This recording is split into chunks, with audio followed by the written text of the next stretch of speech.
이번에도 희한하게 또 이렇게 되네. 빛이 이렇게. 빛이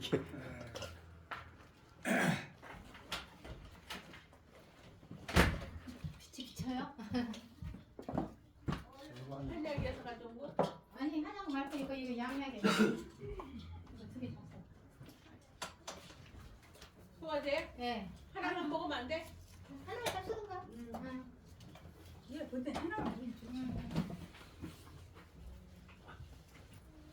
이거 무슨 양약이야? 소화제. 소화제? 네. 세 가지 섞여 있는 이거 보더라고. 시간이 됐습니다. 앉아주세요.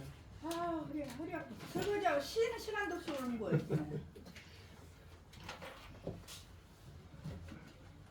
너무 힘든다.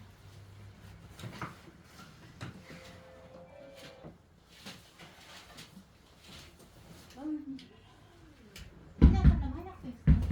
한약 달라면 한약도 있어. 빨리 써봐. 이건 걷다 먹고. 야, 일요일에 줄 수도 없고. 다 같이 묵상 기도 중심으로 주일 오후 예배 하나님께 드립니다. 다 같이 묵도 드립니다.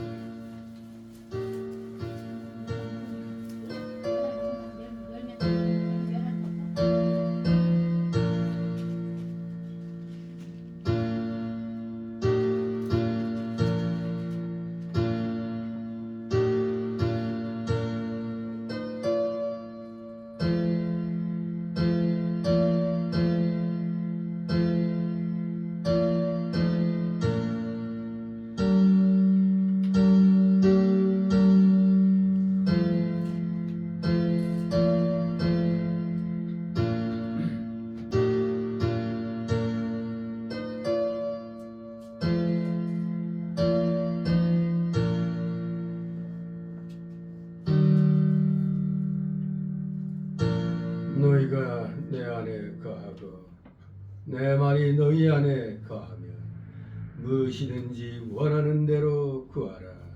그리하면 이루리라. 아멘.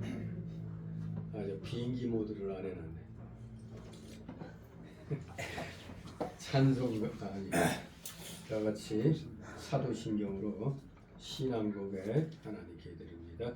전능하사 천지를 만드신 하나님 아버지를 내가 믿사오며 그의 아들 우리 주 예수 그리스도를 믿사오니 이는 성령으로 잉태하사 동정녀 마리아에게 나시고 본디오 빌라도에게 고난을 받으사 십자가에 못 박혀 죽으시고 장사한 지 사흘 만에 죽은 자 가운데서 다시 살아나시며 하늘에 오르사 전능하신 하나님 우편에 앉아 계시다가 저리로서 산자와 죽은 자를 심판하러 오시리라.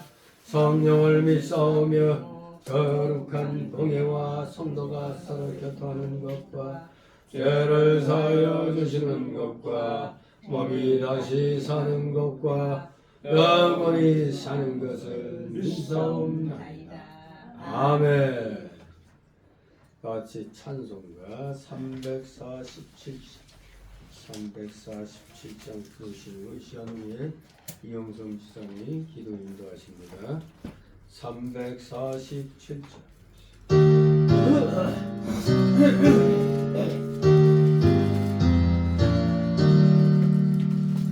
경소의 조를 섬길 때 괴로우는 일만으로 구주여 내게 이루사 잘 감당하겠다.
천지를 창조하시고 우주 만물을 주관하시는 전지전능하신 하나님 아버지, 오늘 성훈교회 24주년 창립 예배를 드릴 수 있음에 주님의 이름으로 감사드립니다. 돌이켜보면 이 모든 과정이 결코 순탄하지는 않았을 것이라 생각합니다. 위기의 순간마다 지혜를 주시고 새 힘을 부어주셨던 주님, 오늘 이 자리에 함께한 성훈교회 성도들은 기도합니다. 하나님 아버지의 은혜에 힘입어 이곳에서 눈물을 흘리고 기도의 씨를 뿌리신 배대동 목사님과 성도들과 그 가정을 헤아려 주시어 축복하여 주시기를 간구합니다. 험난하고 어수선한 말씀의 세상의 풍파 속에서 한없는 주님의 놀라운 권능의 역사를 성훈교회 위에 더하사 빛으로 소금으로 이 땅 위에 온전히 서는 성훈교회가 될 수 있도록 이끌어 주시기 바랍니다. 많은 시험과 풍파 속에서도 무너지지 않고 주님의 은혜로 여기까지 왔사오니 앞으로의 걸음도 오직 주님께서 모든 것을 주관하여 주시기를 간구합니다. 오늘 이 예배가 단순한 창립 기념 예배가 아닌 새로운 출발점이 되게 하시며 과거의 은혜를 기억함과 동시에 미래의 희망을 품는 성령의 시간이 되게 하여 주시옵소서. 마치는 시간까지 함께하여 주시고 홀로 영광 받으시옵소서. 이 모든 간절한 소망의 기도를 우리를 죄악에서 구원하여 주신 예수 그리스도 이름으로 기도드립니다.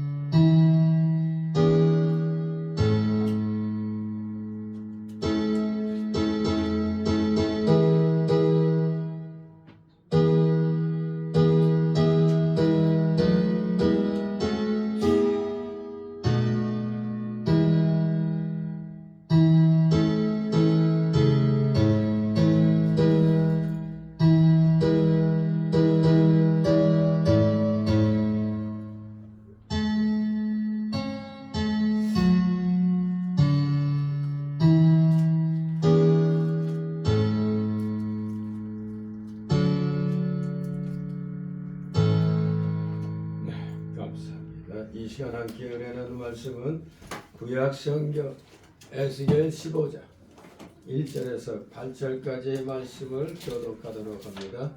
에스겔 15장 페이지 수로 1169, 1170쪽에 있겠습니다. 구약성경 에스겔 15장 1절에서 8절 제가 먼저 읽습니다. 에스겔 15장 여호와의 말씀이 내게 임하여 가라사대 이자야 포도나무가 모든 나무보다 나은 것이 무엇이냐? 살림 중에 여러 가지 나무 가운데 포도나무가 나은 것이 무엇이냐? 그 나무를 가지고 무엇을 제조할 수 있겠느냐?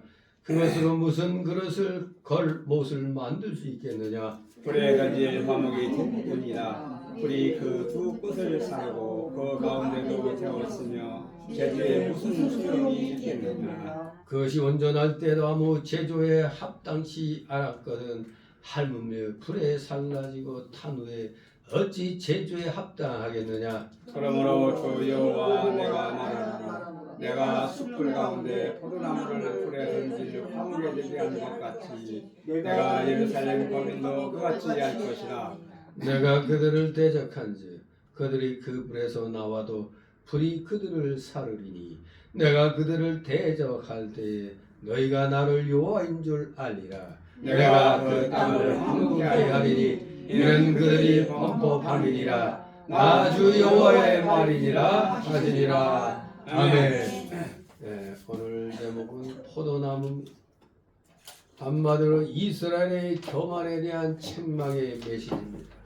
14장에서 심판의 필연성을 말씀하시고 나서 이제 이스라엘의 교만에 대해서 지금 책망을 합니다. 오늘 이 본문은 이스라엘 민족, 소위 선민이라고 하는 이스라엘 민족을 산에서 자란 쓸모없는 포도나무, 소위 들포도나무로 비유하고 있는 것입니다. 이스라엘 백성들은 선민이라는 이유로 자신들도 모르는 가운데 우월의식에 사로잡혀 있었습니다. 소위 말하는 선민사상. 그러나 그들은 자신의 신분에 걸맞는 사명을 감당하지 못했습니다. 아무리 나도 왕년에 외쳐봤자 오늘 제대로 사명을 감당치 못하면 왕년이고 나발이고 없는 겁니다. 왕년에 귀족같이 놀아서도 지금 거지면 지금 거지지. 지금 귀족이 아닌 것입니다. 귀족이면 귀족답게 하나님의 백성답게 걸맞는 사명을 감당했어야 되는데 그러지 못했다 이겁니다. 그래서 우리 하나님은 야생 포도나무, 들포도나무 비유를 통해서 이스라엘 백성들이 무익한 존재로 전락해버렸고 따라서 하나님께서는 불러 그들을 태워버릴 것을 예고하셨습니다. 마치 대한민국 교회에 대한 경고같이 보입니다. 말씀에서 어긋난 길 계속해서 가다가는 하나님이 태워버린다 이겁니다. 자, 어떻게 책망을 하시는가? 책망의 내용을 살펴봅니다. 오늘 내용별로 세 단락으로 나눠서 살펴봅니다. 첫 번째 단락은 1절 3절로 포도나무로는 도구를 제조할 수 없다고 말씀하시는 여호와 하나님. 포도나무로는 도구를 제조할 수 없다고 말씀하시는 여호와 하나님. 두 번째 단락으로 4절로 5절. 열매 없는 포도나무는 불에 던져짐을 말씀하시는 여호와 하나님. 열매 없는 포도나무는 불에 던져진다 이겁니다. 세 번째 단락으로 6절 8절. 범법한 예루살렘을 대적에게 붙이겠다고 하시는 여호와 하나님.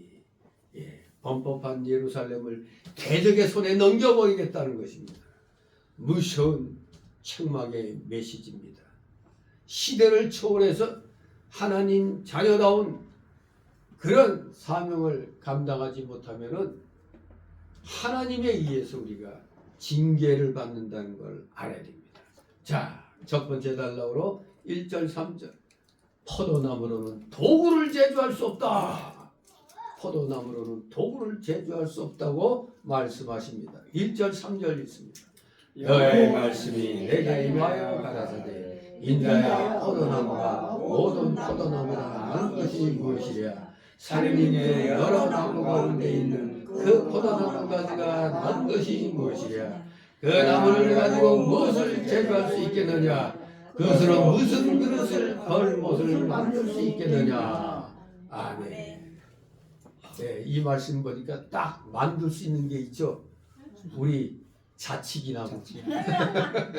자치기 있죠. 기억나죠? 지금은 이 자치기 할 때도 없어요. 딱 이렇게 부엉이 파갖고 해리 다 잊어버렸네. 그리고 나서 또 딱 쳐갖고 또 날라가면 그 자꾸 또 막 하던 게 나는데 딱 하나 만든다면 한국 사람한테는 자치나무 깜밖에 안 되네요. 포도나무. 아무튼 포도나무가 모든 나무보다 나은 것이 무엇이냐. 에스겔에게 하나님이 묻습니다.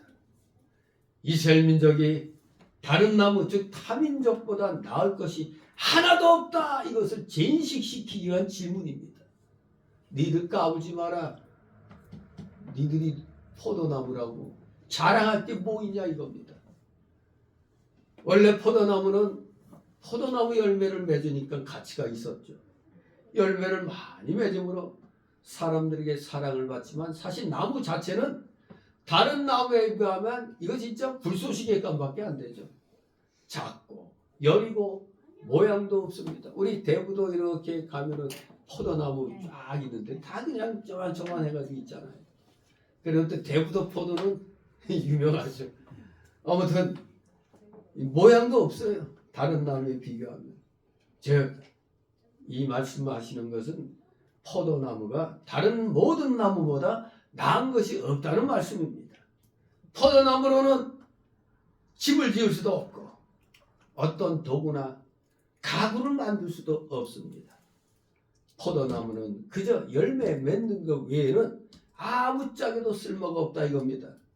바로 여기에서 이 포도나무는 바로 이스라엘을 가리키며 오늘날 바로 우리를 가리킵니다. 우리 성도들을 가리키기도 하는 것입니다. 요한복음 15장이 무슨 비유죠? 포도나무 비유죠. 우리가 포도나무입니다. 하나님께서 포도나무를 심고 물과 비료를 주고 울타리를 만들어서 짐승들이 들어와서 상하지 못하도록 해주었다고 이사야 5장 1절 6절에 말씀합니다. 하나님께서는 이스라엘 백성이 좋은 열매를 맺기 원해서 그들을 애증에서 건져내어 사랑과 증오의 그 마음에서 건져내어 가나안 땅에 심어주시고 인도해 주셨던 겁니다. 그 애국 땅에서 그냥 처음에는 대우받았잖아요. 애국 요셉이 총리 때는. 그럴 때는 이스라엘 사람들에게서는 애국이 정말 구원의 땅이었죠. 그런데 왕조가 바뀌고 나서 졸지의 노예같이 돼버렸어요. 이제는 사랑의 애국이 아니라 증오의 애국 땅이 돼버렸죠. 바로 그러한 애국에서 사랑과 증오의 그 애국 땅에서 건져내 가나안 땅에 심어주시고 인도를 해주셨건만 이들이 좋은 열매를 맺지 못하게 되므로 하나님께서 심판한다고 말씀을 하시는 겁니다. 좋은 열매 맺지 못했기 때문에 심판하시겠다 이겁니다. 오늘날 우리 성도들도 그렇습니다. 하나님께서 택하시고 불러내시고 심으시고 길러주시고 모든 것을 풍성해 주셨어요. 우리 대한민국 교회 하나님이 정말로 흥망하는 교회들로 만들어 주셨잖아요. 그런데 어떻게 하나님이 이렇게 모든 걸 풍성하게 해주셨는데 풍성하게 해주신 목적이 있죠. 신앙의 열매를 맺게 하기 위해서 그렇게 풍성하게 모든 사랑을 베풀어 주셨는데 지금 뭘 하고 있습니까? 큰소리 뻥뻥 치는 대형교회들은 김진홍 목사 말대로 기생오라비가 돼가지고 그저 자기들 몸만 부리고 있습니다. 우리가 사람을 딱 남자들 볼 때 잘 뽑아 입고 그냥 머리에 포마드 바르고 쫙 있으면 아이고 저 기생오라비 같은 거잖아. 지금 딱 대형교회 목사들이 기생오라비라는 겁니다. 기생오라비. 열매 맺으라고 그랬더니 겉멋만 부리고 있어요. 그렇게 풍성하게 하나님이 해주셨건만 정말로 신앙의 열매를 맺도록 해주셨는데 신앙의 열매를 맺지 못하고 있으니 아무짝에도 쓸모가 없게 됐다 이겁니다. 포도나무 성도들 포도나무 열매 안 맺으면 쓸모가 없는 겁니다. 바로 우리 성도들에게 뭐를 요구하십니까? 믿음의 열매를, 의의 열매를, 화평의 열매를, 사랑의 열매를, 진리의 열매를, 거룩의 열매를, 예수 그리스도로 말미암은 생명의 열매를 맺어서 영이 자라나고 인격이 날마다 그리스도의 형상을 닮아가도록 해야 되는데 지금 그러지 못하고 누구를 닮아가? 기생오라비를 닮아가고 있다 이겁니다. 노아와 같이 악한 세대 가운데서도 열매를 맺혀야 됩니다. 남들은 다 니나노 할 때 노아는 배를 만들라 하니까 미친 사람 소리 들으면서 배를 만들었잖아요. 어떻게든 하나님이 시키는 대로 하면 되는 겁니다. 다니엘 외국 땅에 사로잡혀 와가지고 수많은 시험이 있었건만 거기에서 다니엘은 신앙의 열매를 맺어서 상대방 왕을 감동시킨 거 아닙니까? 우리가 잘 아는 고난의 대명사 하면 누구죠? 욥이죠. 욥. 예. 욥이 엄청난 시험 가운데서도 이겨냈잖아요. 그런 가운데서도 다니엘도 열매 맺었고 욥도 열매를 맺었습니다. 노아도 열매를 맺었습니다. 그럼 오늘날 우리 이 살기 좋은 세상을 맞이해가지고 열매를 주렁주렁 맺어야 될 거 아닙니까? 열매를 주렁주렁 맺으라고 그랬더니 뜩 하니까 무슨 열매가 맺혀 있어? 아첨의 열매, 간신배기 열매. 교회가 그러고 있잖아요. 도리어 의의 열매를 맺으려는 교회 목사들은 감옥에 갇히네. 참으로 안타깝습니다. 하지만 이러한 시련 가운데서도 반드시 포도나무는 뭘 맺어야 돼? 포도나무 열매를 맺어야 되는 겁니다. 그런데 여기 보니까 삼림 중 여러 나무 가운데 있는 그 포도나무 가지가 나은 것이 무엇이냐고 물어봅니다. 포도나무가 다른 나무들보다 나은 게 무엇이냐고 물어보는 겁니다. 딱 하나 있죠. 열매 맺는 것 하나. 포도나무가 열매 맺는 거 하나가 다른 나무들보다 나은 거 아닙니까? 우리가 옛날에 군대에서 훈련받을 때 이제 행군에 가면서 산속 이렇게 통과할 때 들포도나무, 그러니까 그 소위 머루? 머루를 발견하면 그게 얼마나 그게 맛있는지 몰라요. 예? 뭔가 열매가 있으면은 그게 또 감사한 마음이 생기죠. 와, 이런 게 있냐고. 예. 그렇기 때문에 원래 제대로 된 열매를 맺으려면은 포도나무는 숲을 가운데 머물러 있으면 안 되죠. 거기서 나와서 따로 포도나무 이 구별된 밭에 있어야 되는 겁니다. 그래서 요한계시록 18장 4절에 또 내가 들으니 하늘로서 다른 음성이 나서 가로되 내 백성아 거기서 나와 그의 죄에 참여하지 말고 그의 받을 재앙들을 받지 말라. 지금 오늘날 우리 주님이 성령으로 말씀하시는 겁니다. 그 잘못된 교회들에서 나오라 이겁니다. 지금이 교회를 옮길 때예요. 진리에서 어긋난 교회에서 그저 건물 좋다고 재미있게 여러 가지 세미나 한다고 프로그램 많이 한다고 그 교회가 재밌다. 빨리 나와야 됩니다. 그런 교회는 있으면 안 되는 거예요. 진리 싸움을 하지 않는 교회는 교회가 아닙니다. 그냥 사회 집단에 불과한 것입니다. 분명히 주님은 오늘도 계시록 18장 4절 말씀처럼 내 백성아 거기서 나와 그의 죄에 참여하지 말라. 그의 받을 재앙들을 받지 말라고 지금도 성령으로 말씀하고 계시는 겁니다. 그래서 많은 전국의 성도들이 토요일 주일만 되면 그 강함으로 나온 게 그겁니다. 그나마 나오니까 올바른 그런 시국에 대한 이 파수꾼이 감당해야 될 소리들을 듣게 되는 거거든요. 나라가 망해가도 모르잖아요. 그냥 코스피도 오르고 괜찮은데 이런 식이에요. 그냥 진짜 답답한 일이죠.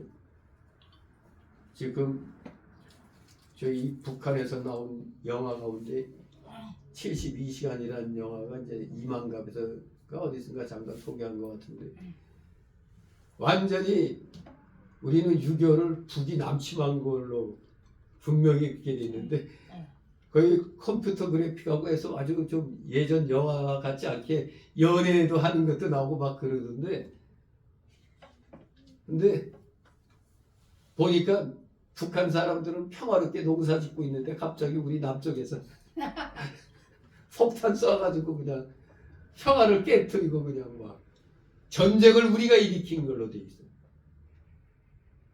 근데 웃기지 않아요? 전쟁을 우리가 일으켰는데 어떻게 3일 만에 서울을 빼앗깁니까 이게. 근데 이게 확실하게 이제 이런 게 무너졌는데도 지금도 주장하는 놈들은 정신 나왔어요. 김영삼 때 러시아 대통령이 누구였죠? 옐친이었죠. 옐친. 우리 그 빚을 갖다 우리한테 갚아야 되는데 갚을 돈이 없으니까 이제 그 옛 소련의 그 비밀물건들 그것들을 줬다고요. 거기에 바로 6.25에 대한 얘기가 있어. 기록이. 바로 김일성이가 허락해달라고 해서 이제 스탈린이 최종 확인해줘가지고 남침을 승인한 거. 그 서류가 딱 나오잖아요, 그냥. 근데 무슨 놈이 자꾸 우리 보고 이 우리나라의 또라이 같은 저 주사파 놈들 우리가 북침했다고 자꾸. 정교조 교사들이 그렇게 가르쳤잖아요. 북침했다고 우리가. 북침할 수 있는 능력이 있으면 좋겠네 진짜. 근데 웃겨요. 영화 내용을 가보니까 우리는 그때 탱크도 없었는데 막 우리가 탱크로 미고 그렇게 막 나요. 완전 엉터리죠 엉터리. 아무튼 지금 이 잘못된 역사를 가르치고 그리고 하나님 백성으로서 해야 될 일들을 제대로 말하지 않고 그래서 세상의 흐름에 야합하면서 그냥 물질복만 받으면 되는 걸로 병 나오면 되는 걸로 그게 다 기독교인이 받는 무슨 복같이만 얘기하잖아요. 아니 솔직히 뭐 내가 병 낫고 난 병이 걸렸는데 병이 나왔어. 그거 좋아. 근데 나라가 무너지면 병 나온 건 무슨 소용이 있어. 그거. 교회 자체가 없어지는데 정말로 그에 받을 재앙들을 받지 말라는 이 말씀. 잘못된 교회에서는 빨리 나와야 되는 겁니다. 포도나무가 숲을 가운데 있으면 제대로 자라나지 못하잖아요. 자라난다 하더라도 그냥 잎사귀만 무성하게 그냥 다른 나무들 타고 올라가는 그런 것만 하잖아요. 열매도 제대로 못 맺습니다. 그냥 다른 나무도 타고 올라가느라. 그런데 이 이스라엘이 마치 삼림 가운데 있는 포도나무처럼 이방을 의지하고 있다 이겁니다. 하나님만을 의지하라고 그랬더니 이방을 의지하고 있어요. 바로 오늘날 교회가 속화되어 세상 세력에 이용당하고 또 교회가 올바른 사회운동에 참여해야 되는데 올바른 사회운동은 신경도 안 쓰고 그저 그냥 빨갱이들 하는데 가서 박수 쳐주고 이런 일만 하고 있죠. 오늘날 교회들 보고 정치에 참여한다고 뭐라 막 그러는데 그 전에 문재인 때 봐봐요. 정의구현 사제단이냐는 그 빨갱이 단체들 그리고 뭐 전라도에 무슨 기독교 단체들이 윤석열이 타도 탄핵 뭐 이거 할 때 걔네들은 정치 참여한다고 아무 얘기도 안 해. 근데 꼭 이제 역전이 돼서 지들이 정권 잡고 있을 때 우파가 이 교회들이 목소리 내니까 교회들이 정치에 참여하고 간섭한다고. 이런 식으로 그러니까 한마디로 내로남불이죠. 내가 하면 로맨스고 남이 하면 불륜이다. 지금 이렇게 지금 행하고 있는 겁니다. 정말로 지금 세상 세력의 교회가 이용당하면 안 되잖아요. 세상 세력을 향하여 우리가 강력하게 잘못된 걸 책망을 해야 되는 겁니다. 교회는 정치가 잘못 나가면 책망을 해야 되는 겁니다. 책망. 바른 길 가도록 해야 되는 거예요.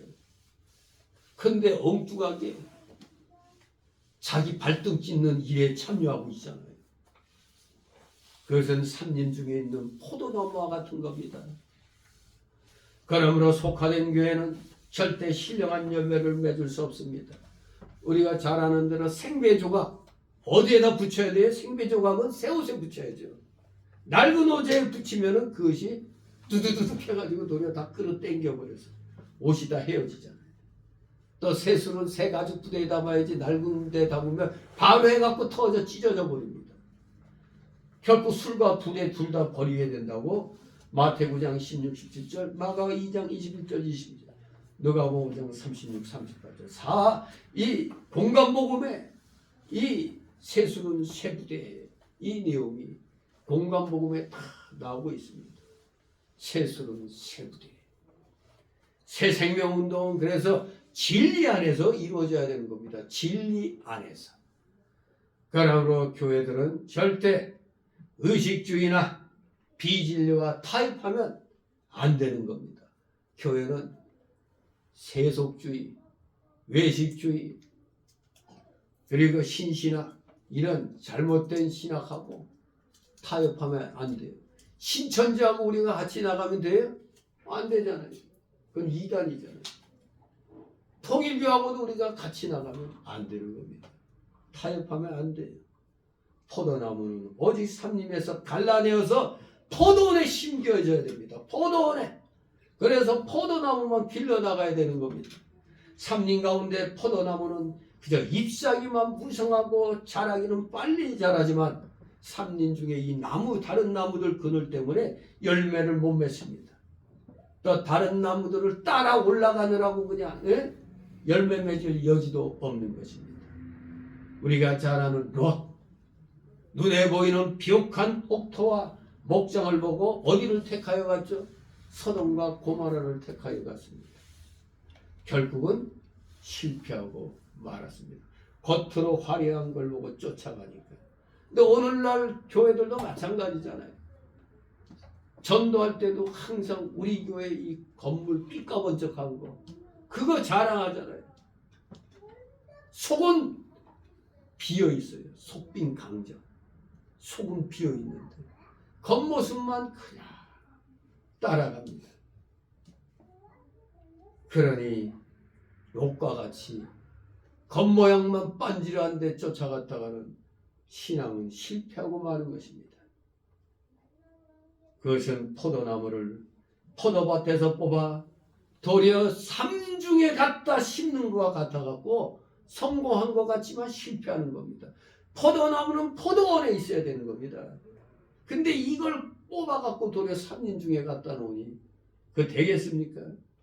마치 그 살림 전체를 포도나무로 다 그냥 덮을 것 같이 하지만 망하는 겁니다. 흥한 것 같으나 망한 것이요. 산 것 같으나 죽은 거가 되는 겁니다. 왜? 포도나무는 포도밭에 있어야 주인이 와서 돌봐주는 거 아닙니까? 삼림 가운데 있는 포도나무는 주인이 돌봐주지 않는 겁니다. 주인이 있어야 되는 거예요. 돌보는 자가 있어야 자라는 겁니다.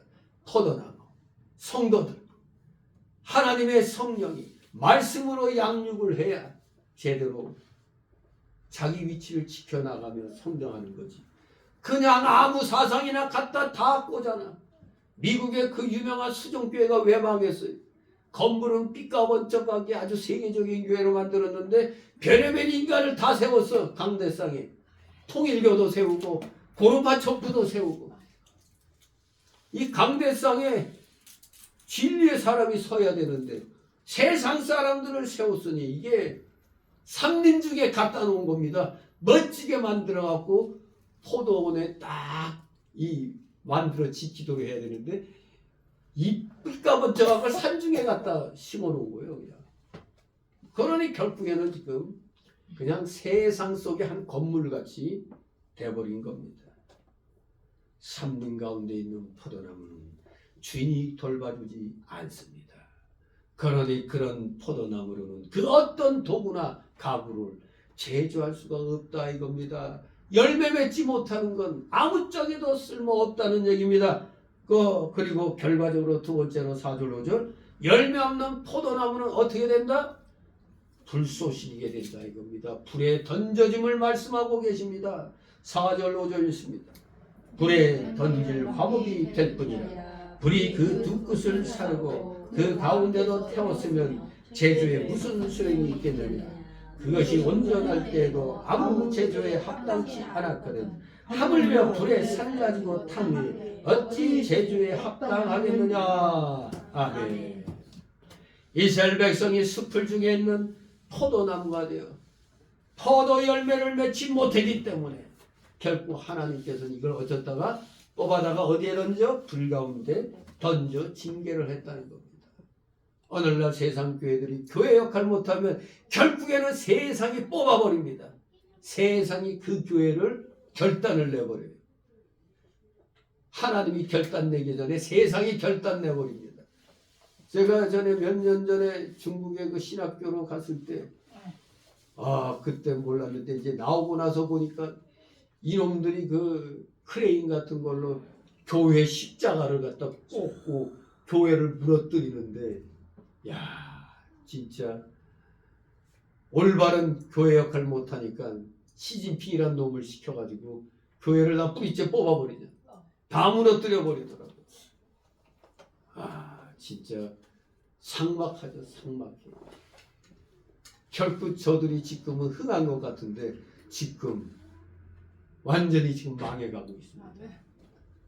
베네수엘라에게 석유 자금 잔뜩 줬는데 그거 지금 딱 트럼프가 딱 잡고 이때까지 싸게 샀지?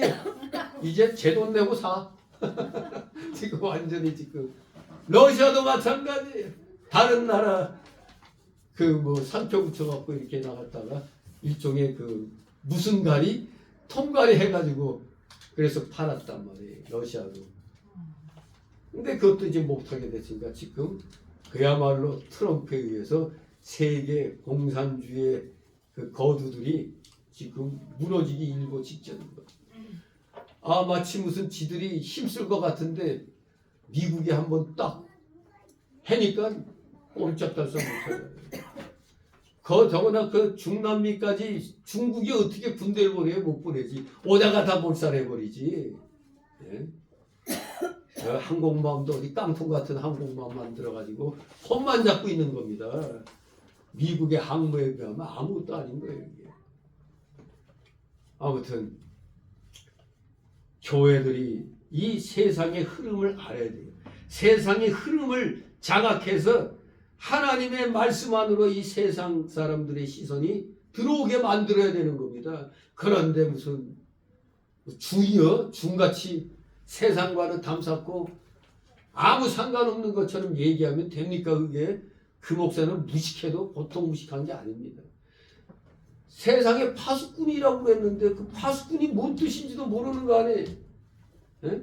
세상에 소금과 빛이 되라고 그랬더니 산중에 소금과 빛이 되겠다고 그러고 있잖아요. 산속에 틀어박혀 있어야 세상이 어떻게 돌아가는지 모르잖아요. 불교까지도 세상으로 나와가지고 그러고 있는데 도리어 세상을 개조할 기독교가 산에 틀어박히려고 하고 있으니 이거 되겠습니까? 이게 정말로 우리 하나님께서는 포도나무 열매 못 맺는 나무들은 다 뽑아다가 불 가운데 던지겠다는 겁니다. 그런데 그 가운데서도 태웠으면 제주에 무슨 소용이 있겠느냐고 말씀합니다.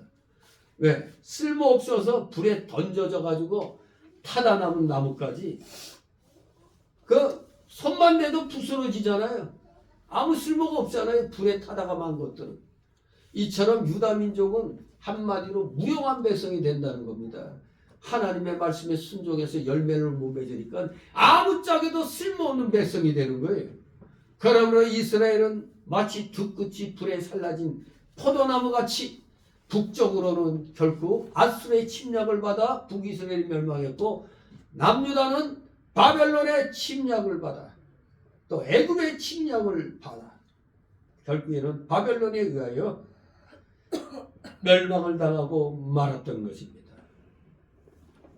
그러므로 우리 하나님께서는 에스겔 선지자에게 경고합니다. 뻔뻔한 예루살렘을 이젠 대적에게 붙이겠다고 말씀하십니다. 6절 8절 이제 남은 게 예루살렘인데 예루살렘마저 완전히 멸망시키겠다는 겁니다. 6절 7절 있습니다. 그러므로 주 여호와 내가 말하노라 내가 숲을 가운데 포도나무를 불에 던진 화목이 되게 한 것 같이 내가 예루살렘 거민도 그같이 할지라 내가 그들을 대적한즉 그들이 그 불에서 나와도 불이 그들을 사르니 내가 그들을 대적할 때 너희가 나를 여호와인 줄 알리라. 아멘. 예. 이스라엘이 하나님의 징계를 받으면서도 회개하지 않고 계속 범죄하니 우리 하나님께서 마침내 또 바벨론의 침략을 받기 위해서 불에 살라지게 한다는 겁니다. 이제 바벨론의 제3차 침략 때 BC 586년에 3차 때 완전히 멸망하게 되죠. 이제 불에 살라버리겠다는 겁니다. 쓸모없어서 뽑혀진 포도나무 가지의 두 끝, 즉 사마리아와 남유다의 성읍들은 이미 심판받았고 이제 가운데 남아있는 예루살렘마저 바벨론 군대의 3차 침략에 의하여 멸망당할 것이다. 그것을 의미하는 겁니다. 계속해서 하나님이 경고를 하셨는데도 정신을 못 차리니 우리가 지금 생각해 보세요. 북이스라엘이 아수르에게 멸망을 722년 BC 722년 당했는데 남유다가 다 봤을 때 북이스라엘이 722년 멸망했어요. 그러면 멸망당할 때 우리 남유다도 잘못하면 멸망당할 수 있겠다 이렇게 생각할 거 아니에요.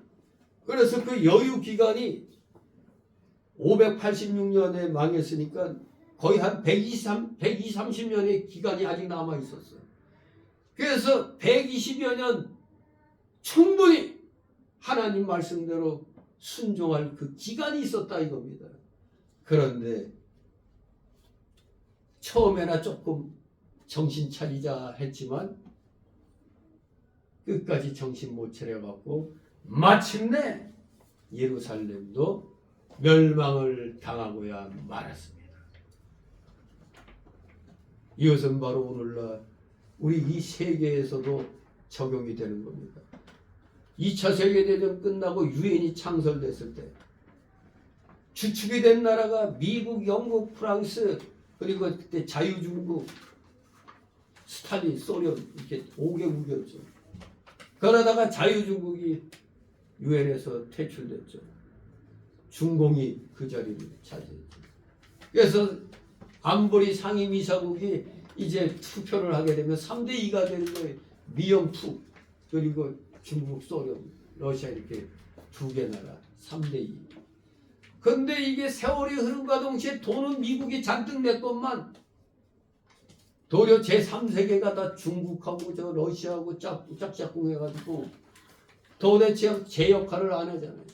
우크라이나 전쟁에 대해서도 뭐 유럽이 제 역할 제대로 하지도 못하고. 그러니 트럼프가 성질을 하죠. 그래서 미국 다 빠지겠다 그런 거예요. 돈만 내는 미국은 돈만 내는 호구 역할을만 했던 거예요. 그래서 지금 평화위원회인가 이걸 만들어서 초청장 보낸 거예요. 자, 내 이 초청장 안으로 들어올 나라 들어와라 그랬는데 아직 우리나라는 안 가고 있어. 그러니까 요게 웃기는 거예요. 요게 지가 실용 외교를 한다고 헛소리하고 자빠졌어. 실용 외교. 아니 중공도 잘하고 미국에도 잘하고 걔 됩니까? 지금 미국하고 중공은 죽느냐 죽이느냐 그 싸움하고 있는데 거기에서 뭐 중공에도 잘하고 미국에도 잘하고 이게 말이 되는 소리예요. 이게 말이야 방구야. 아, 참말로 한심한 짓거리를 하고 있는 겁니다. 그러니까 지금 우리 국민들이 지금 큰일 나게 된 거예요. 우리 국민이 요놈들 때문에 우리가 죽게 됐단 말입니다. 우리 기업이 망하게 됐다 이겁니다. 지금 이 쓰레기 같은 놈들 때문에. 이놈들은 어차피 부정선거로 된 놈들이라 자기들 그걸 갖다 감추기 위해서 더 악하게 노는 겁니다. 이제 FBI에서 이제 이게 조사 들어오면 저 성남의 미루 시스템 뭐 이거 다 들어가는 거예요. AF 인천의 AF 다. 이제 앞으로 어떻게 진행이 될까 아주 귀추가 주목이 됩니다. 정말로 오늘 대한민국은 역사를 통해서도 아니 딱 보면 알잖아요. 중남미가 미국 떠나갖고 거지같이 살다가 이제 미국이 손보니까 이제 미국 편에 들어서니까 저기 아르헨티나인가 어디 거기는 그냥 바로 우파가 그 정권 잡을 수 있는 그때가 되니까 아예 미국이 바로 통화수합부를 해주잖아요. 형편없는 나라인데 통화수합부를 해주는 바람에 그냥 우파가 그냥 대승리를 거두게 되는 거예요. 우리나라는 근데 이게 뭡니까? 이미 중남미도 이제 친미로 돌아가면서 국민들이 살판 났어요.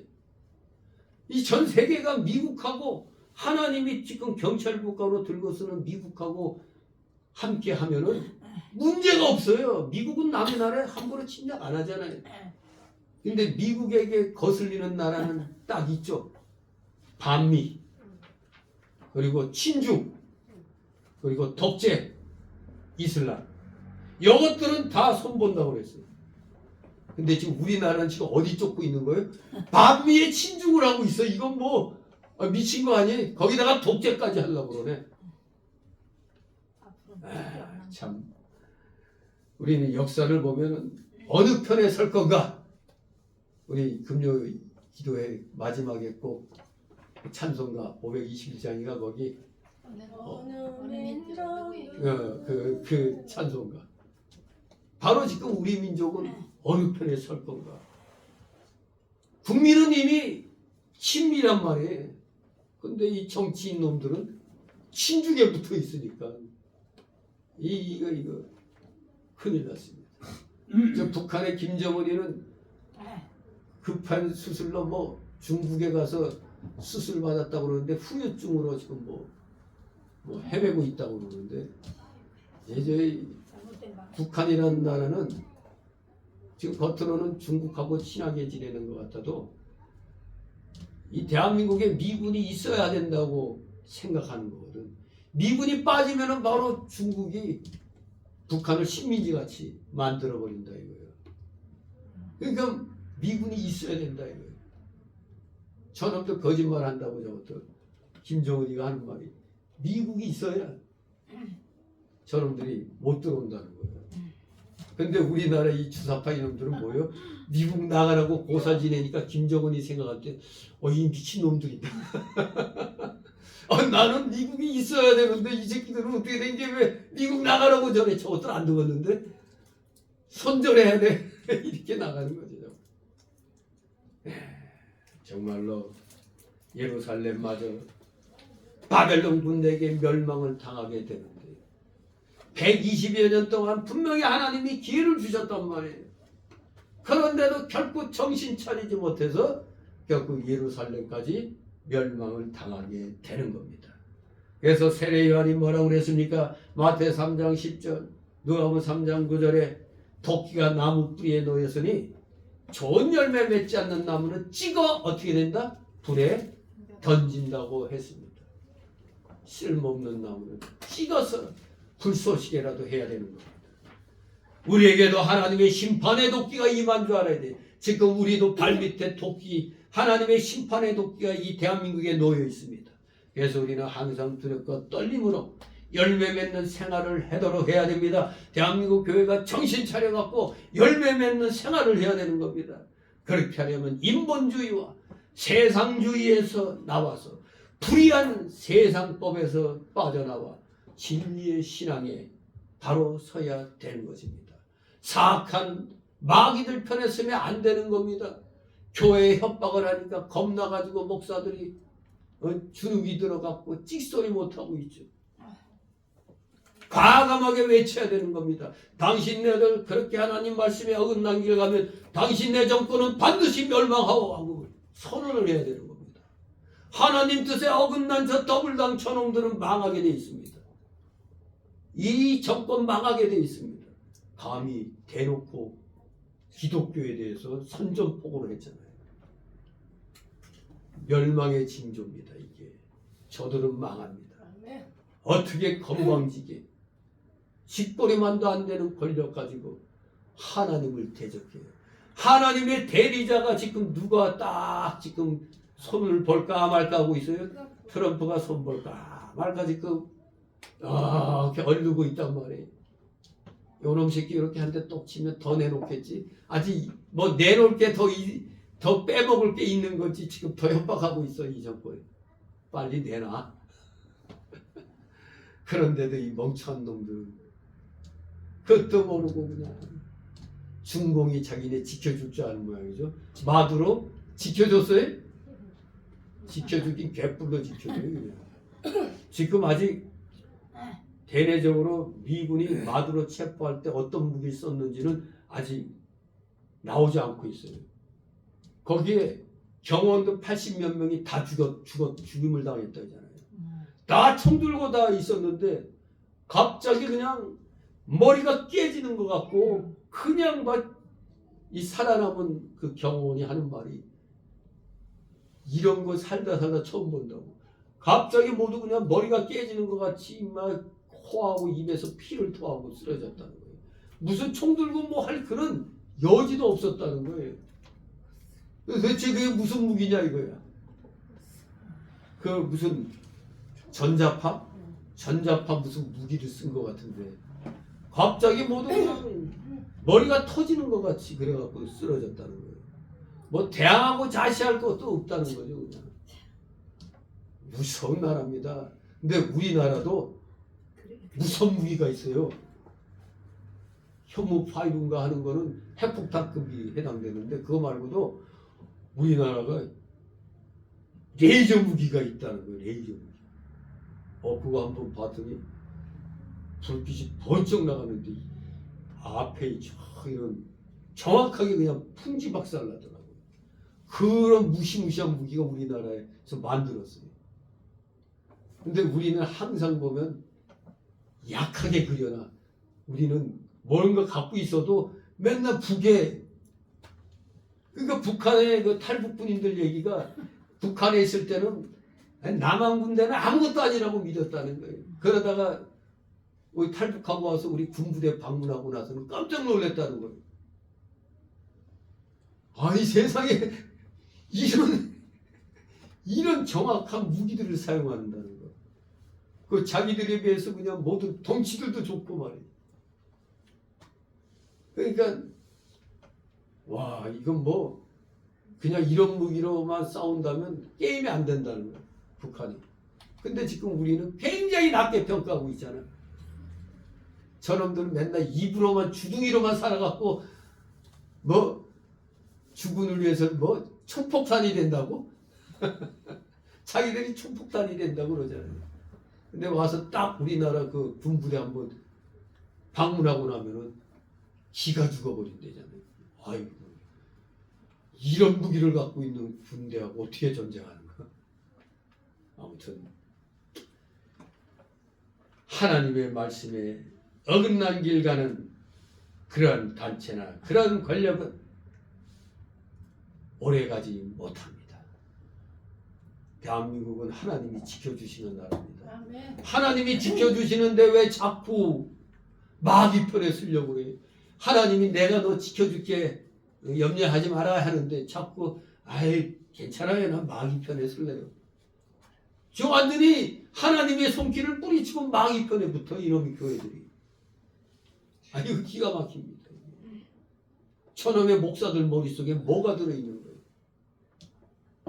분명히 세속주의, 세상주의, 인본주의에서 나와서 하나님의 진리 사상에 서야 사는 겁니다. 지금 하나님이 경고하는 겁니다. 이렇게 성경 말씀을 통해서도 경고하는 겁니다. 지금의 정신 차리고 사는 대한민국 모든 교회들을 향해서 경고의 메시지가 바라고 있는 겁니다. 우리 발밑에 도끼가 놓였다 이겁니다. 심판의 도끼가 정신 차려야 된다 이겁니다. 다 같이 8절 있습니다. 내가 그 땅을 황무케 하리니 이는 그들이 범법하니니라 나주 여호와의 말이니라 하시니라. 아멘. 예, 마지막 경고입니다. 내가 그 땅을 황폐케 하겠다. 왜? 너희들이 범죄하니까. 끝까지 회개하지 않고 숲을 가운데 있어 열매 맺지 않는 이스라엘 백성을 우리 하나님께서 대적하면서 황무지가 되게 해버리겠다고 말씀하십니다. 너희들 모조리 황무지로 만들어버릴 거야. 지금 예루살렘 거민들은 불에 의해서 양쪽 끝이 다 타버리고 지금 그 중간은 타다 남은 포도나무와 흡사하다는 겁니다. 중간도 타다 마는 거예요 지금. 그리고 이제는 그것마저 타다 남은 그것마저 완전히 불에 타도록 던져질 위험에 놓여 있다 이겁니다. 지금 예루살렘이 그나마 마지막 보루인 예루살렘까지 이제 불에 던져질 상황에 놓여 있다 이겁니다. 이런 위기에 처한 거민들은 심판 즉 전쟁의 패배를 통해 죄로 얻어진 그들의 눈이 열려서 노하신 하나님의 얼굴과 자신들의 벌거벗어 부끄러운 모습들을 보게 될 것입니다. 당하기 전에 정신 차려야 되잖아요. 하나님 앞에 맞고 정신 차릴래? 안 맞고 정신 차릴래? 지금 대한민국 교회에 물어보십니다. 내가 너희를 지금 때리려고 하는데 때리기 전에 바로 설래? 맞고 바로 설래? 어느 편? 맞기 전에. 맞기 전에 바로 서야 될 거 아닙니까? 아이고 아직 기회를 주시네. 정신 차려야지. 괜히 나중에 완전히 거렁뱅이 같이 돼가지고 노하신 하나님의 얼굴과 자신들의 벌거벗어 부끄러운 모습들을 본다면 이 얼마나 비참하겠습니까? 이렇게 하나님의 율례를 저버리고 등을 돌린 자들의 결과는 자신들의 영육이 황무지처럼 황폐케 되는 것입니다. 하나님이 경고하실 때 들어야 됩니다. 내가 그 땅을 황무케 하리니 이는 그들이 범법함이니라. 황무하게 만들기 전에 정신 차려라 이 말씀입니다. 결론적으로 그래서 오늘 우리는 다음과 같은 교훈을 받을 수 있습니다. 첫째, 우리 성도는 본질상 진노의 자식이요 하나님과 원수된 자였으나 나의 나된 것, 즉 신자가 된 것은 하나님의 크신 은혜라는 사실을 우리가 깊이 인식해야 된다는 겁니다. 하나님의 은혜로 내가 됐다 이겁니다. 비로소 구원받은 자로서 하나님 자녀가 됐다 이겁니다. 뭘로? 하나님의 은혜로. 이걸 잊으면 안 됩니다. 하나님의 은혜로 이 대한민국이 지금 이렇게 흥황한 겁니다. 생각해 보세요. 가난뱅이였던 나라가 저 100개국 나라의 꼴찌에 있던 이 나라가 10위권으로 들어왔다는 건 이건 기적 중에 기적인 겁니다. 더구나 부전자본도 없는 이 땅에서 정말로 말이 쉬워 한강의 기적이지. 이거 저 김영삼이나 김대중이는 부끄러워해야 돼요. 저 사람들은 앞을 볼 줄 몰라가지고 박정희 정권 때 그냥 경부 고속도로를 갖다 팔려고 하는데 거기에 창피한 줄도 모르고 들어 누워가지고 그 두 대통령 됐지만 그 두 사람은 치욕입니다. 치욕.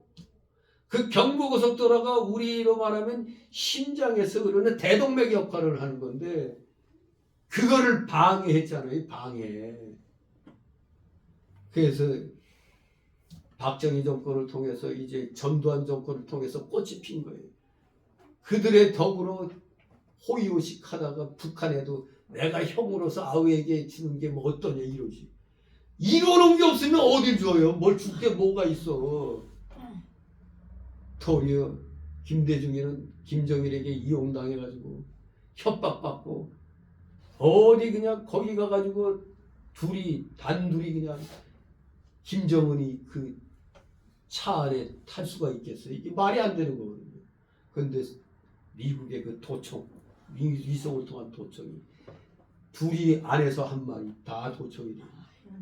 기가 막힌 거죠. 근데 문제는 거기 운전자는 어떻게 됐을까? 지도새도 모르게 사라졌다는 거예요. 아마 죽였을 거라고 보는 거죠.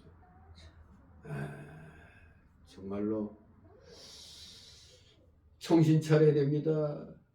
정말로 우리나라 이 박정희 정권 때 뭐 고난당한 사람들도 그 중에서 진짜 민주투사들 많아요. 근데 그들은 그래도 한결같이 김지아 시인도 마찬가지예요.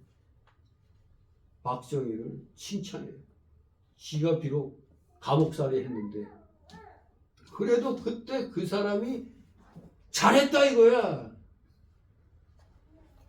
일종의 개발 독재였지. 개발 독재. 그때도 유신 헌법 하고 나서 그 측근에게 그런 얘기 했다는 거예요. 이제 마지막으로 이제 그 이룰 때까지만 이제 하고 1년 후에 그만둬야겠다는 말을 했다는데 바로 그 김재규 사건이 시해 사건이 일어났다는 거죠. 박정희 대통령이 그랬다는 거예요. 이제 1년만 더 하고 이제 물러나야겠다 했다는데 김재규가 이게 사실은 김재규하고 정성화의 반란입니다. 그게 전두환의 반란이 아닌 거예요. 이게 지금 완전히 역사를 잘못 알고 있는 겁니다. 이게 그래서 전두환이는 저 반란 세력을 장악한 거거든요. 근데 거꾸로 무슨 쿠데타를 일으켜갖고 정권 잡았다는 식으로 거꾸로 하고 있는 겁니다. 거꾸로. 광주 사태도 사실 전두환이는 그냥 저 광주 사태를 주도한 자들의 거기에 하나의 희생양이지 진짜 그때 계엄사령관은 이승이었단 말이에요. 군대의 군자도 모르는 자들이 무슨 놈이 전두환이가 거기서 계엄사령관의 권한을 지가 행사할 수가 없는 거예요. 그거는 전두환이 하는 말이 그거예요. 어떻게 군의 그 통치 그 체계도 모르는 자들이 그런 소리 한다고 어떻게 자기가 그걸 할 수 있냐는 거예요. 이승희가 그때 계엄하에서 그때 그 일들이 일어난 거예요. 근데 이미 나주에서도 그때 보니까 그게 이 돌에 그냥 비석에 써 있는 걸 내가 자세히 읽어봤어요. 그때 우리 주리가 거기 고구려대 거기 다닐 때 가서 이렇게 그게 있어 한번 읽어봤는데 뭔가 앞뒤가 안 맞아. 시간도 안 맞아. 왜? 광주에 들어가서 공수사단이 뭐 전투 벌여갖고 죽이니 어쩌니 한 것은 아직도 멀었는데 날짜가 이미 그 앞에서 벌써 사람들 죽여가지고 시체를 사람들이 트럭이나 이 리어까지 싣고 막 그냥 나주 시내로 그냥 막 다니고. 아니 아직 계엄군이 광주에 들어가지도 않았는데 무슨 놈이 시신이 나와. 그 앞뒤가 안 맞는 게 써 있더라고. 난 그걸 딱 봤다고. 이야, 이거 진짜 이거 시대가 좀 더 흘러갖고 이게 다시 정확히 밝혀지지 않으면 정말 이 전두환은 구국의 영웅인데 거꾸로 지금 저 김대중 세력에 의해 가지고 완전히 거꾸로 뒤집힌 거예요. 모든 악을 다 뒤집어 썼어 이 전두환이가. 아, 정말 나라를 구한 사람들은 역적 취급당하고 도리어 역적 노릇한 놈들이 지금 대한민국에서 온갖 부귀영화 다 누리고 있는 겁니다. 이거 올바로 알고 있는 사람들도 말 안 해요. 괜히 말했다가 욕 먹으니까. 저도 이거 친구들 호남 친구들 많은데 이런 얘기했다가 이놈들이 나한테 막 다 공격해. 네가 뭘 봤냐? 봤냐고 그러면 못 봤다고. 그러면 지들도 못 봐놓고 또 보고 같이 얘기를 해. 옆에서 들은 얘기 가지고. 에이 참. 아무튼 이 나라가 벌써 이게 80년도에 일어난 일인데 지금 2025년도 아니에요. 근데 완전히 역사가 뒤바뀌어져 가지고 지금. 그래서 나라를 구한 전두환이는 아직도 국민묘지에 묻지도 못하고 있죠. 못 들어갔다. 아, 참 이건 국민들이 악한 겁니다. 이거는 국민들이 지금 악해. 도리어 저 국민묘지에서 파내야 될 놈들이 김대중이하고 김영삼 파내야 돼 저것도. 아, 진짜 참 나라를 이 꼴로 만들어 놓고 온갖 허위호식을 다 하고 있잖아요. 역적들이. 우리 하나님이 이 나라 지켜주셨는데 이거를 다 망각하고 지들 잘났다고 지금 떠들고 있는 겁니다. 절대로 우리 하나님의 크신 은혜를 잊으면 안 됩니다. 우리는 진리 편에 서야 돼요. 그래서 누가 욕을 하든 뭐하든 역사는 거짓말을 하면 안 되는 겁니다. 역사는 잘못된 것도 바르게 얘기해 줘야 되는 거예요. 잘못된 기록은 그 잘못된 기록이라고 얘기하고 지켜나가야 되는 겁니다. 근데 왜 가짜 역사를 가르쳐요? 정교조 저놈들이. 왜 가짜 역사를 가르치고 목사들은 또 역사 공부를 안 해. 무식한 목사들이 너무 많아요. 말이 안 통해요. 같은 목사라도 무식하니까. 그래도 적어도 목회하려면은 이 한반도의 역사를 알아야 되는 거예요. 저 고조선 시대부터 이 한사군이 왜 한반도에 설치됐는가. 여기서부터 이제 고려, 백제, 신라, 그 전에 변한, 만, 진한, 옥저동해 이제 이런 부족국가 시대부터 이제 쭉 이게 한반도의 역사를 일제 식민사관이 아니라 바른 역사 의식으로 알아야 돼요. 지금 우리나라 알게 모르게 좌파 역사관으로 지금 가르쳐지고 있어요. 그러니까 역적놈들이 영웅처럼 살고 있는 겁니다. 도리어 진정한 영웅들은 역적같이 대우받고 있는 겁니다. 좌파 역사의식입니다. 지금 우리나라 역사학계가 좌파에 의해서 다 장악되어 있어요. 이게 아주 심각한 것입니다. 정말로 우리 기독교는 그 누구보다도 바른 역사의식에 서야 되는 거예요. 세상 역사도 똑바로 모르니까 기독교의 역사도 똑바로 모르는 겁니다. 기독교 역사, 하나님의 크신 은혜라는 것. 우리는 본질상 진노의 자식이었지만 하나님의 은혜로 우리가 나의 나가 됐다 이겁니다. 구원받은 자가 됐다 이겁니다. 두 번째로 잊지 말아야 될 교훈은 절대 왜 하나님의 은혜를 잊지 말고 교만해서는 안 된다는 겁니다. 교만하지 말라. 성령의 풍성한 열매를 맺는 그런 생활을 할 줄 알아야 돼요. 교만하면 성령의 풍성한 열매 못 맺죠. 성령의 9가지 열매가 뭐죠? 사랑, 희락, 화평, 인내, 자비, 양선, 충성, 온유, 절제. 이 9개. 이 열매를 맺도록 해야 됩니다. 그게 바로 우리가 하나님의 은혜를 잊지 않고 사는 증거가 되는 겁니다. 어느 시대나 범죄하여 하나님께 책망과 징계를 받으면서도 끝까지 회개치 않으면 오늘 말씀처럼 하나님께서 심판하셔서 황무지가 되게 하시겠다. 이것을 우리는 오늘 이 시대에 다시 한번 분명히 명심해야 됩니다. 살기 좋은 이 나라, 정말로 하나님의 은혜가 넘치는 나라가 되었는데 이 나라를 황무지로 만들어야 되겠습니까? 지금 이미 영적 황무지가 오고 있어요. 영적 황무지를 막아야 됩니다. 그래서 다시 한번 이 대한민국은 하나님이 세운 나라다. 그러므로 교회들은 누구보다도 앞장서서 이 나라를 지키는데 최선을 다해야 된다. 그 중에서도 목회자와 성도들은 파수꾼 역할을 잘해야 된다 이겁니다. 안 그러면 뭐가 되죠? 황무지가 되는 겁니다. 하나님의 진노에 의해서. 이것을 명심하시고 나 하나부터, 그러니까 나 하나쯤이야가 아닙니다. 나 하나부터 역사 의식을 바로 가져야 돼요. 나 하나부터 바로 가질 때 성령의 역사가 임하는 겁니다. 세상은 질서 있게 돌아간다고 그랬죠. 하나님이 세우신 질서 속에서 돌아가는 거예요. 근데 이 질서를 깨면 안 되잖아요. 거짓으로 진실을 덮는 지금의 이 어묵한 이 시대. 이거 우리 정신 차려서 다시 한번 하나님께 우리 중심을 드리면서 이 나라를 하나님 살려주셔서 열심히 구하는 여러분 되시기를 주님의 이름으로 축원합니다. 기도합니다. 거룩하신 하나님 아버지 은혜를 감사드립니다. 멋진 포도나무로 우리를 키워주셨건만 우리는 어찌하여 제대로 열매를 맺지 못하고 있는지 안타깝습니다. 하나님의 진노가 임하기 전 속기 대한민국 모든 교회들은 정신 차려서 정말 하나님이 기뻐하시는 포도나무 열매들을 주렁주렁 맺을 수 있는 그러한 교회들 다 되게 하여 주시옵소서. 감사드리며 예수 그리스도의 이름으로 기도드리옵나이다. 아멘. 다 같이 찬송가 378장 찬송입니다.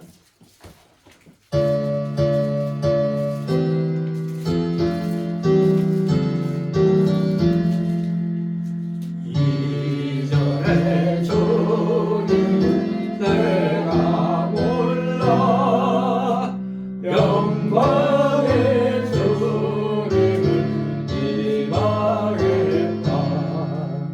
지극한 은혜 내게 넘쳐 날 불러주시니 고마워하다. 나 마른 달란트 얼마련가 나 힘써 그것을 남기어서 갑절로 주님께 바치오려 충성된 종이라 상 주시니 전하고 무능한 나에게도 귀중한 직분을 맡기셨다. 은혜 고맙고 고마워라. 이 생명 바쳐서 충성하니 내 아는 일들이 하고 저고 그 열매 눈앞에 안 베려도 주님께 죽도록 충성하면 생명의 면류가 얻으리라. 주기도문으로 마칩니다. 하늘에 계신 우리 아버지여, 이름이 거룩히 여김을 받으시오며 나라의 마옵시며 뜻이 하늘에서 이룬 것 같이 땅에서도 이루어지이다.